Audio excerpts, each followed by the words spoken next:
Hello and welcome. I'm your host, Elizibar. We're going to talk about the Dark Horse and Tapas deal here in a little bit.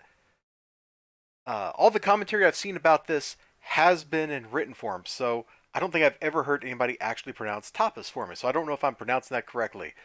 This article is on comicsbeat.com. You can go find it. You can go look at it yourself. And that'll show you like some of the promo art for the books and all that, and maybe get you a little better of a feel for what's going on. So the gist of it is there are 4 titles that are published on Tapas as webcomics that Dark Horse will be making physical editions of. Pretty simple, pretty straightforward deal. Not the first time this kind of thing has been done. Now, some commentators have said this is a big deal. And that's what I want to talk about because I think I disagree with that assessment. I don't really think this is a big deal. Because they're like, oh, this is a big deal for webcomics. Oh, this is a big deal for comics. That's pretty much what I've heard on Twitter.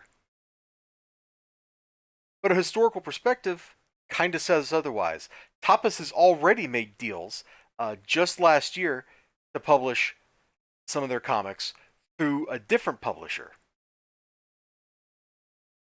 And this is certainly not the first time webcomics have been published in printed form. I got a little hardback volume of Exploitation Now that I bought back in like the year 2002, and that was a webcomic. A pretty wild and crazy, funny webcomic, but a webcomic nonetheless. Other books that have made it into physical editions, I think I got like a volume of PvP somewhere around here. Just all kinds of webcomics have in the past been turned into printed editions. And none of that seemed to be revolutionary. None of that seemed to be like the next big thing. Now, what this could be is big news for Dark Horse, because I think the last Dark Horse physical comic I saw in a store was one of the Cyberpunk 2077 miniseries comics, and I never got the next issue of it. And then maybe several months later, I saw some other book. I don't remember if I bought it or not, but the paper quality was the worst paper quality I've ever seen in a floppy comic. So Dark Horse has definitely seen better days. And I don't know how they got in this situation, how they got in this position. Because Dark Horse, back in the 90s, was an amazing publisher that put out a lot of really cool stuff. All those Star Wars miniseries, Empowered in the early 2000s. Lots of great material went through Dark Horse. They had the Conan license for like a decade, maybe longer. I don't know. I'd have to go look. The Alien license, where they produced a lot of great books that are well regarded today. But since, I don't know, 2018 or something, their fortunes have fallen pretty far. This could be the thing that revitalizes Dark Horse. Whether it's a big deal for webcomics or comics in general, I'm kind of doubtful.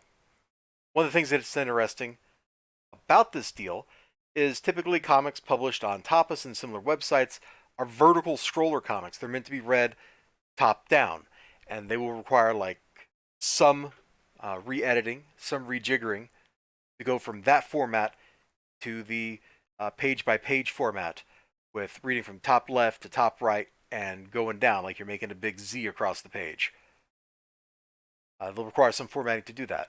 And this isn't the first set of books that's done that kind of formatting either. Linda Sedgwick, her Bloodstained comic, for example, I believe was all made in that vertical format and then cut up. Her husband's work, similar in some cases, where it was made vertically and then turned into page layouts. So we're not treading a whole lot of untread brand new ground here. But what we are treading on is something that might just save Dark Horse and get them out of whatever they've got going on. Get them out of their funk, back on the charts, and back making money. Now, how much money Tapas is getting out of this and how much money the creators are going to get out of this, I got no idea. I ain't going to be privy to the deal. I ain't going to be privy to sales figures probably.